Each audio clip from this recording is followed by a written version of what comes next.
గురించి ఏమనుకుంటారు అనేది మనకు అనవసరం. You have to look at the Lord, what He considers of us.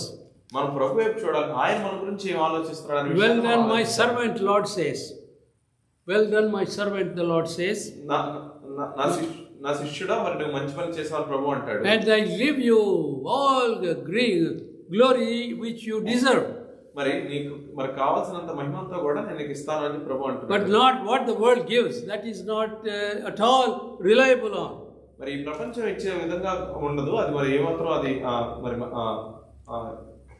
మంచిది కాదు. So let's look at chapter 12 of Luke, verse 35 onwards. లూకా సువార్త 12:35. Let your loins be girded about and your lights burning.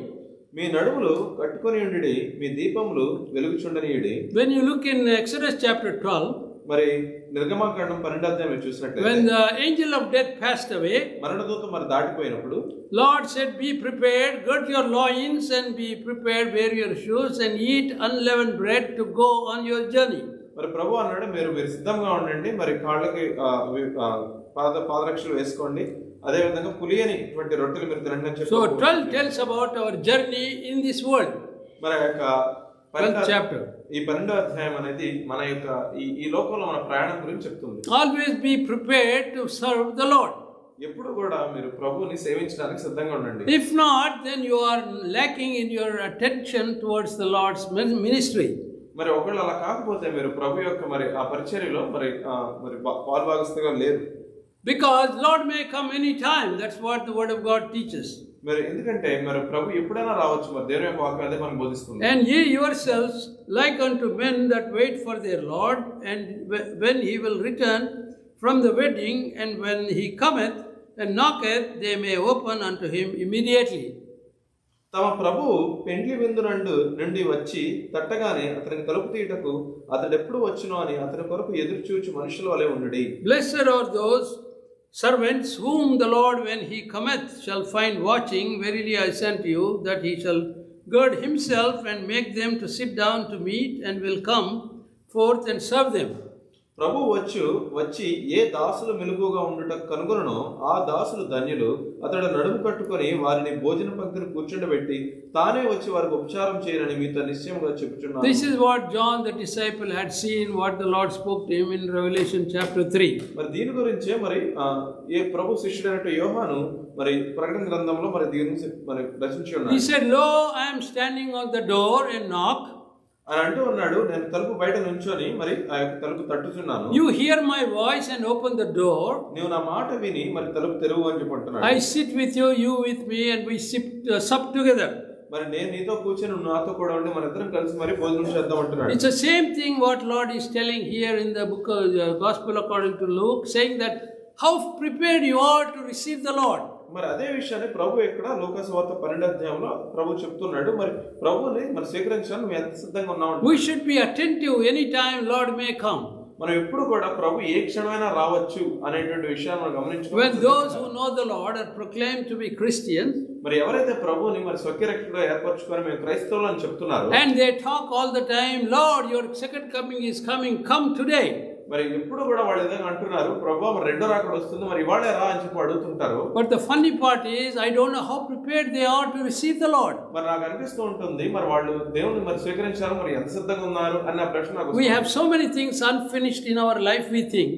మనం చాలా విషయాలు మన జీవితంలో ఇంకా మరి అవి పరిపూర్ణం కాలేదని మనం అనుకుంటుంటాం. But what the Lord says is, I may come any time. కానీ ప్రభు అంటున్నాడు, నేను ఎప్పుడు ఏ క్షణమైనా రావచ్చు అని అంటున్నాడు. And we should be prepared. మనం దానికి మనం సిద్ధపడి ఉండాలి. On a reverse side, మరి దానికి వ్యతిరేకంగా we may also go to see him as whenever Lord desires us to go. మరి అదే విధంగా మరి ఆయన చూడటానికి మనం వెళ్తాము ఎప్పుడైతే ప్రభు మనకు కావాలనుకుంటాడు. This brother who passed away last week, మరి గత వారం మరి దియా ప్రసాద్ గారు చనిపోయి ఉన్నారు. His daughter spoke to me about a week ago that her father is doing fine. మరి ఆమె నాతో ఆయన కూతురు నాతో అంటుంది, మరి వారం క్రితం మా నాన్నగారు చాలా బాగున్నారండి అని. But this was a sudden news, he died on the spot. మరి ఇదైతే మరి అకస్మాత్తుగా మరి తెలిసిన విషయం. మరి he slept in the night and did not wake up in the morning. ఆయన మరి రాత్రి మరి పడుకొని తెల్లారిపోతే మరి లెగలిపోయారు. So in that case, are we prepared to die today? మరి ఆ విధంగా మనం చూసుకున్నట్లయితే మనము ఈ క్షణం ఇవాళ మనం చనిపోవడానికి సిద్ధంగా ఉన్నాం. We should have a peace of mind that whenever either he comes down or we go to meet him, we should be in a very prepared sense, like girt our loins. మరి మనం కూడా ఆ విధమైన సిద్ధపాటు కలిగి ఉన్నామా? ఒకవేళ ప్రభు మన కొరకు వచ్చినా రెండో రాకడగా, లేదా ఇవాళ ప్రభు మనం పిలిచినా మనం ప్రభువుని కలుసుకోవడానికి సిద్ధంగా ఉన్నామా? Verse 40. 40వ వచనం. Be ye therefore ready also, for the Son of Man cometh at an hour when ye think not. మీరు అనుకోని గడియలో మనుష్య కుమారుడు వచ్చును గనుక మీరును సిద్ధంగా ఉండడని చెప్పాను. First of all, you should know the Son of Man. మొట్టమొదటిగా మీరు మనుష్య కుమారుడు తెలుసుకోవాలి. Then you should know what he had done to give us this life of future. మనం తెలుసుకోవాల్సిన విషయం ఏంటంటే ఆయన మనకి ఈ యొక్క మనం రాబో దినం ఆ యొక్క నిశ్చయత మనకి ఇచ్చి ఉన్నారు. He gave us the hope. ఆయన నిరీక్షణ ఇచ్చాడు మనకి. He gave us the satisfaction that we are not anymore dejected people. మనం ఎప్పటికీ మనం తిరస్కరించిన వారుగా లేమనేటువంటి మరి తృప్తిని మనకు ఆయన ఇచ్చి ఉన్నాడు. So when those people who proclaim to know the Lord, when they are disappointed in the life, Lord, they say, Lord, come today. మరి చాలా మంది మరి ప్రభు గురించి మాట్లాడే వాళ్ళు మరి ఎంతో నిరాశ చెంది ప్రభు మరి వాళ్ళు వచ్చేయి అని అంటుంటారు. But there is also another clause why people ask him to come quickly. మరి దానికి ఇంకొక వేరే విధానం కూడా ఉంది అర్థం చేసుకోవడానికి. వాళ్ళు ఎందుకు ప్రభువుని త్వరగా రమ్మని అడుగుతున్నారు? The way world was going astray from the Lord. ఎందుకంటే లోకము మరి దేవుని నుంచి మరింత దూరంగా వెళ్ళిపోతుంది. So we say that the Lord has to take his anger upon these people. మనం అంటుంటాము మరి ప్రభు తన యొక్క కోపాన్ని మరి యొక్క వీళ్ళ మీద మరి తీర్చుకోవాలని మనం అంటుంటాము. Before we ask, we have to be prepared whether we are ready to receive the Lord or not. మనం ఆ విషయం గురించి అడిగే ముందు మనం సిద్ధంగా ఉన్నా లేదా మనం చూసుకోవాలి. So we have to be girt about in the loins. మనం ఎప్పుడు మనం నడుం కట్టుకొని సిద్ధపడి ఉండాలి. Then we are ready to travel anytime Lord asks us to go. అదే విధంగా మరి ప్రభు మన పిలుపు ఎప్పుడు వచ్చినా మనం ఆ పిలుపు సిద్ధపడి ఉండాలి. It's a great example when the children of Israel left Egypt. Lord showed the way how they have to be prepared to follow his instructions to leave from bondage. మనం సరిగా చూసినట్లయితే ఐగుప్తు నుంచి బయటకు వచ్చిన ఇజ్రాయెల్ జనాంగాన్ని మనం చూసినట్లయితే బయటికి మనం బయలుదేరి వెళ్ళడానికి ఎలా సిద్ధపడి ఉండాలో గొప్ప ఉదాహరణగా ఉన్నది. We should have been ready to go whenever Lord asks us to go. అలాగే ప్రభు ఎప్పుడు మనం పిలిచినా గానీ మనం ప్రభు దగ్గర వెళ్ళడానికి సిద్ధపడి ఉండాలి. Because we don't know when the Lord is coming. ఎందుకంటే ప్రభు ఎప్పుడు వస్తాడనే విషయం మనకు తెలియదు. It is not a doomsday message. మరి ఇది ఎవరో చెప్పినటువంటి ఒక వర్తమానం కాదు. దుర్దినమైన వర్తమానం కాదు. It is a reality for us to understand how we are treated by the Lord, not like Esau but like Jacob. We have to be assured of. మనం దేని గురించి తెలుసుకోవాలంటే మనం యాకోబుని మరి చూసినటువంటి దేవుడు మనతోడు ఉన్నారని తెలుసుకోవాలి. Then Peter himself, who walks with the Lord, says, then Peter said unto him, Lord, speakest thou this parable to us or even to all? అప్పుడు పేతురు ప్రభుతో ఈ విధంగా అంటున్నాడు, ప్రభువా ఈ ఉపమానం మాతోనే చెప్తున్నావా అందరితోనే చెప్తున్నావా అని ఆయన అడగగా. That is very strange how Peter could attribute it that way. ఇది చాలా వింతగా ఉన్నది. ప్రభు మరి పేతురు ఎందుకు ఈ ప్రశ్న అడుగుతున్నాడని. Because John 3:16 says, Lord God sent his son to save the world. ఎందుకంటే మరి యోహాను సువార్త 3:16 చూస్తే మరి దేవుడు లోకం ప్రేమించి మరి ఆయన కుమారుని పంపించాడు అని అన్నది. So we belong to the world. మరి మనమైతే లోకములకు చెందిన వారుగా. Children of Israel thought they were special cadre of people whom the Lord loved and chose. మరి ఈ యొక్క ఇజ్రాయెల్ జనాంగం వాళ్ళు అనుకుంటున్నారు మరి వాళ్ళు మరి ప్రత్యేకం కూడినటువంటి వారై ఉన్నారు. ప్రభు వాళ్ళ పట్ల మరి ప్రత్యేకమైన ప్రేమ కలిగి. But Lord had a special affinity towards all who are growing closer to him. మరి మనం దాన్ని చూసినట్లయితే కనుక మరి దేవుడు అందరి పట్ల మరి అటువంటి ప్రేమ అందరి పట్ల ప్రేమ కలిగి ఉన్నాడు. Verse 42, Lord clarifies that. మరి 42వ వచనంలో ప్రభు మరి దాని గురించి వివరిస్తున్నాడు. And the Lord said, who then is that faithful and wise steward whom his Lord shall make ruler over his household to give them their portion of meat in due season? ప్రభు ఇట్లా నేను తగిన కాలమున ప్రతి వారికి ఆహారం పెట్టుటకు యజమానుడు తన ఇంటి వారి మీద నియమించినట్టు నమ్మకమైన బుద్ధి గల గృహ నిర్వాహకుడు ఎవడు? So Lord made us the servants of the house or controllers of the house. మరి ప్రభు అయితే ఆ ఇంటికి మరి ఎవరైతే మరి తలగా ఉన్నారో వాళ్ళ గురించి చెప్తున్నాడు. Who received the Lord as savior? మరి ఎవరైతే మరి ప్రభువుని రక్షకుడిగా మరి called the group of high priesthood. వారందరూ కూడా మనందరం కూడా ఆ యాజక సమూహంలో ఉన్నటువంటి వారు. Lord gave us this authority to pray for the world. మరి ప్రభు మనకి ఈ లోకం గురించి ప్రార్థన చేసినట్టు అధికారం మనకి ఇచ్చి ఉన్నాడు. And when the Lord comes, we have to do that even today. మరి ఎప్పుడు ప్రభు వస్తాడు అనే దాని గురించి మనం ఇవాళ కూడా దాని గురించి ప్రార్థన చేయవలసి It is our responsibility to pray for those who are closer to us. మరి మనకు ఎవరైతే సమీపంగా ఉన్నారో వాళ్ళ గురించి ప్రార్థన చేయడం అనేది మన బాధ్యతగా ఉంది. We have to pray for their spiritual life to be uplifted in any situation. మనం దేని గురించి ప్రార్థించాలంటే వాళ్ళ ఆత్మీయ జీవితం మరి ఏ పరిస్థితుల్లో అయినా కానీ మరి నిలబడాలనే విషయం గురించి మనం ప్రార్థన చేయాలి. Modern day preachers are looking after their own glory.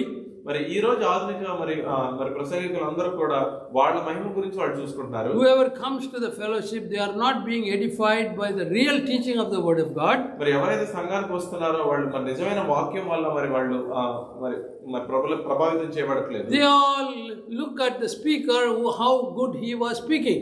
మరి వాళ్ళందరూ కూడా మరి ఆ యొక్క మాట్లాడేటువంటి వ్యక్తి ఎంత వాక్చాతుర్యం కలిగి ఉన్నాడు. Concept of understanding the word of God has been totally forgotten. మరి దేవుని వాక్యాన్ని సరిగా అర్థం చేసుకునేటువంటి మరి ఆ విషయం అనేది మరి చాలా వరకు అందరూ మర్చిపోతున్నారు. Luke chapter 5 we meditated, you are like children in the marketplace who playing flute.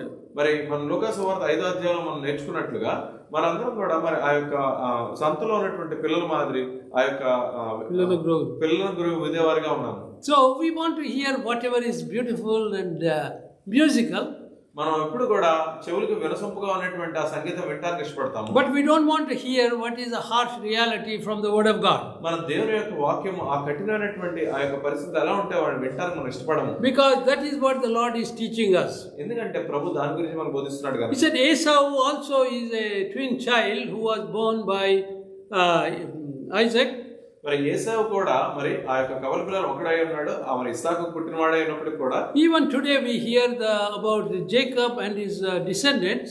మరి ఇవాళ కూడా మరి యాకోబు కుమారుల గురించి మనం వింటున్నాము. But we have not heard much about Esau and his descendants. మరి ఏసావు గురించి అతని తర్వాత తరం గురించి మనం ఎక్కువ వినట్లేదు. So this is where the problem is. When the Lord gives us this authority that you are my dear child, we have to proclaim it to the world to say that Lord wants to love each one of us. మన దేవుడు ఇచ్చిన అధికారం ఏంటంటే ఆయన మనం ఆయన బిడ్డలో మనం చెప్పినప్పుడు ఆయన లోకం మొత్తాన్ని ప్రేమిస్తున్నాడు అనేటువంటి విషయాన్ని మనం లోకమంతా ప్రకటించవలసి. So this is what we have to remember. When we know the Lord as Savior, we have a responsibility to live in this world to be acceptable by the Lord.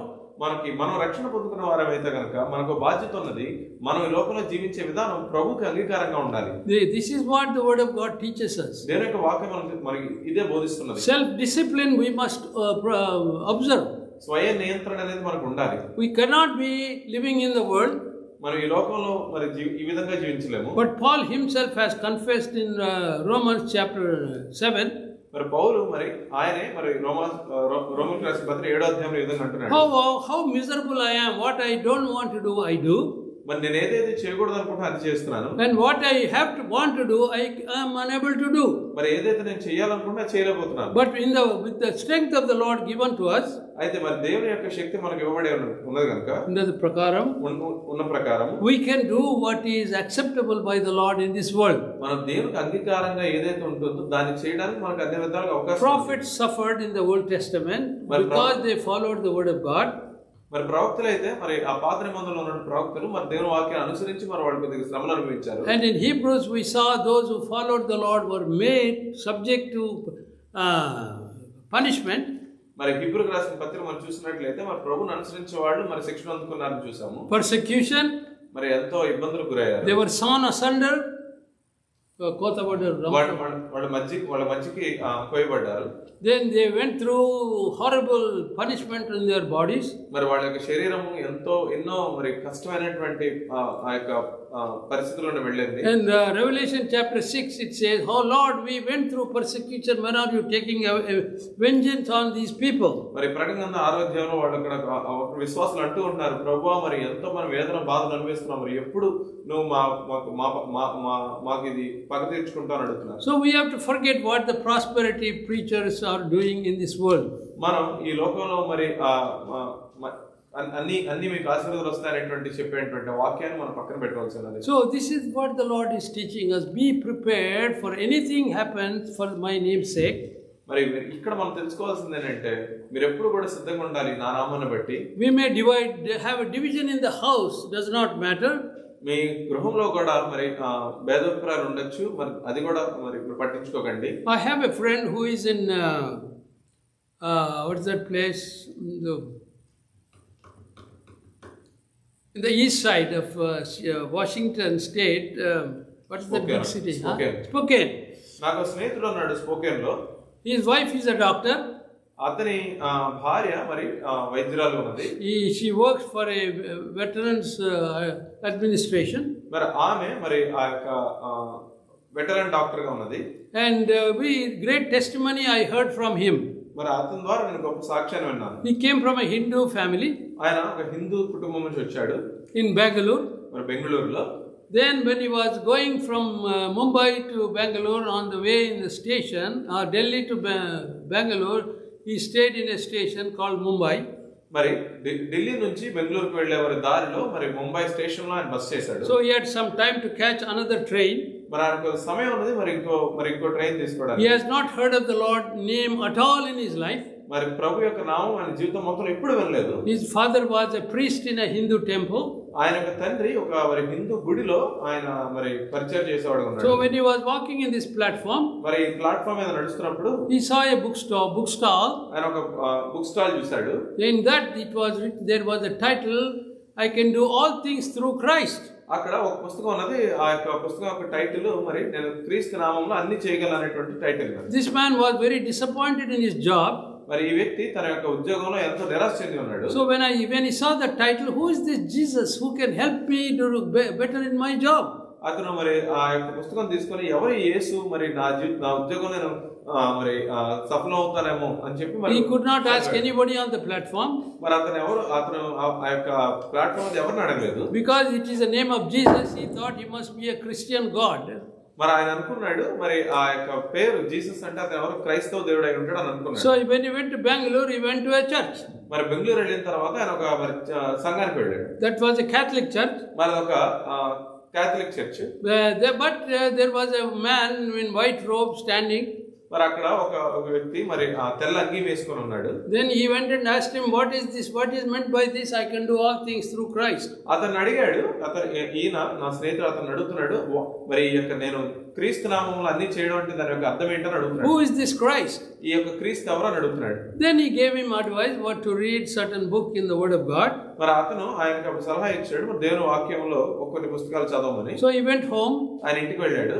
If he had told this to his father would make him excommunicate from his house. ఒకవేళ అతను ఆ విషయాన్ని తన తండ్రికి చెప్పుంటే గనుక తన తండ్రి అతన్ని ఇంటి నుంచి బయటికి గెంటి వేశాడు. So he was searching for this book.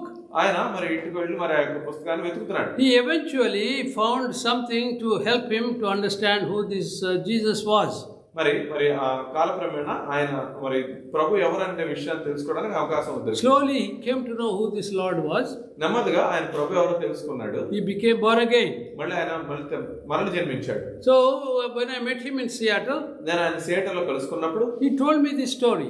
ఈ యొక్క కథ నాకు చెప్పాడు. So I asked him, how does his family receive this horrible thing according to them that you transformed into? మరి నేను అతను అడుగుతూ ఉన్నాడు మరి నీ కుటుంబం దృష్టిలో ఇది చాలా మరి హేయకరమైనటువంటి విషయం కదా, వాళ్ళు ఎలా స్వీకరించారు నేను అడిగాను. That's what the Lord said, because my name sake your house will be divided. మరి దాన్ని బట్టి ప్రభు చెప్తున్నాడు నా నామాన్ని బట్టి నీ గృహం మరి బద్దలవుతుందని ప్రభు చెప్పి ఉన్నాడు. So he did say that he faced lot of persecution from the parents. మరి అతను నా స్నేహితుడు చెప్పాడు మరి తన తల్లిదండ్రుల ద్వారా అతను ఎంతో మరి బాధలు అనుభవించాడు. But today కానీ ఇవాళ whole family knows the Lord. మరి తన సమస్త కుటుంబం ప్రభువుని తెలుసుకున్నాడు. Father left his priesthood in a Hindu temple. మరి అతని తండ్రి మరి ఈ హిందూ గుడిలో తన పూజారి చేసే పని వదిలేసి, and his mother changed. ఆయన తల్లి కూడా మరి మారుమనసు పొందుకుంది. Brothers and sisters changed. మరి సహోదరులందరూ కూడా మరి మారుమనసు పొందుకున్నారు. They have twin sons. మరి అతనికి మరి ఇద్దరు కవలలు ఉన్నారు. Both of them received the Lord as Savior. వాళ్ళిద్దరు కూడా మరి ప్రభువుని తెలుసుకున్నారు. So once somebody stands firm in the faith of the Lord, ఎప్పుడైనా ఒకళ్ళు మరి దేవుని యొక్క విశ్వాసంలో నిలబడితే a divided house can be united. మరి ఆ బద్దలైనటువంటి ఆ గృహం కూడా ఒకటిగా అవుతుంది. So Lord says in Luke chapter 12 verse 51, మరి లోకాసు వార్త 12:51 ప్రభు విధంగా అంటున్నాడు. Suppose ye that I am come to give peace on earth, I tell you nay, but rather division. And from henceforth there shall be 5 in one house of divided, 3 against 2 and 2 against 3. The father shall be divided against the son, and the son against the father, the mother against the daughter, and the daughter against the mother, the mother-in-law against her daughter-in-law, and the daughter-in-law against her mother-in-law. 51వ వచనం చూసుకుందాం. నేను భూమి మీద సమాధానం కలుగజేయ వచ్చినని మీరు తలంచుచున్నారా? కాదు, భేదమునే కలుగజేయ వచ్చినని మీతో చెప్తున్నాను. ఇప్పటి నుండి ఒక ఇంటిలో 5 వేరుపడి ఇద్దరికి విరోధంగా ముగ్గురికి విరోధంగా ఇద్దరును ఉందురు. తండ్రి కుమారుడికిని, కుమారుడు తండ్రికిని, తల్లి కుమార్తెకును, కుమార్తె తల్లికిని, అత్త కోడలికిని, కోడలు అత్తకును విరోధులుగా ఉందరని చెప్పాను. That is a norm in a house when somebody receives the Lord as Savior. ఏదైనా ఇంట్లో ఎవరైనా ఒకళ్ళు కనుక ప్రభువుని తెలుసుకుంటే ఆ ఇంట్లో ఇలాంటి పరిస్థితులు Who వస్తాయి. are from the Hindu or non-Christian background.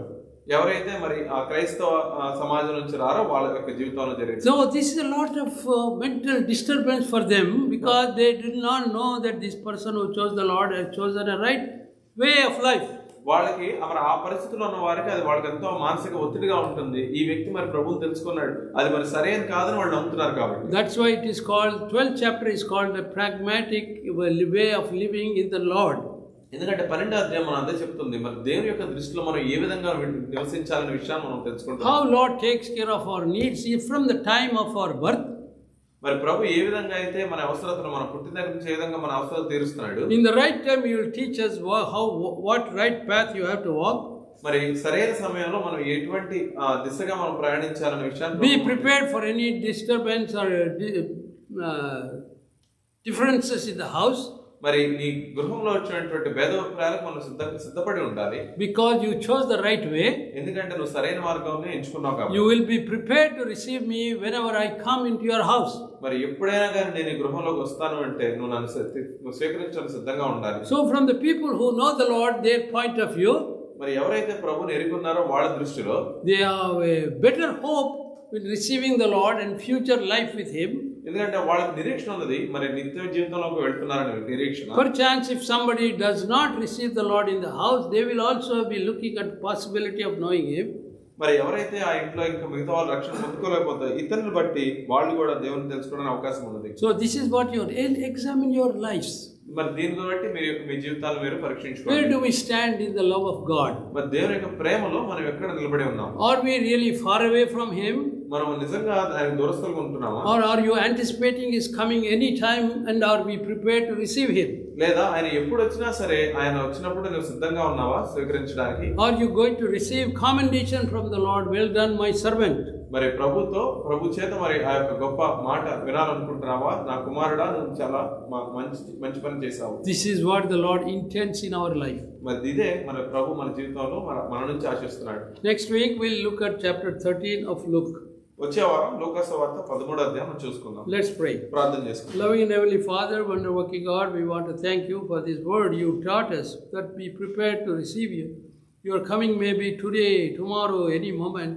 Oh Lord, you made us aware that we should be always be tying our waistband to wait and walk with you. And also, oh Lord, we pray for the needs of the fellowship. We pray for Lee.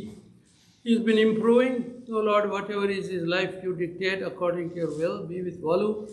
Enable the test come without any adversity. Oh Lord, be with him, protect him. We pray for grace as she goes through tests next week. Oh Lord, enable us to hear the good news that she does not have any impact in our life. And also we pray for the needs of the fellowship. Boys are growing. Be with them, enable them to know you as a personal Savior. Graduations are happening. Oh Lord, enable each child to be a testimony for you wherever they are graduating. We also pray for the needs. We pray for Roy and Peggy. Give them good health in this old age. Pray for Sandy, lonely. She is lonely, but encourage her. Oh Lord, we pray for Sandeep, his job. One more week extension happened. It is your grace. Show him the right way to walk in this world. We also thank you for Ravi and Jyoti and Enoch. He wrote well his exam, we believe. Ravi's house is again in the market and able to be sold according to your will. For their new home also we pray. Thank you for the safe travel you provided to Ravi's parents to come from India. O Lord, we also pray for comfort for Grace Priscilla, who lost her father last week. We also pray for the needs of each other. We pray for Noe as she travels to Europe in the month of July. Be with all of us. Guide us, lead us, O Lord. We ask all these things in the name of our Lord and Savior, Jesus Christ. Amen. Amen. Now, love of the Father, grace of the Lord Jesus Christ, and the fellowship of the Holy Spirit be with us all now and forever. Amen. Amen.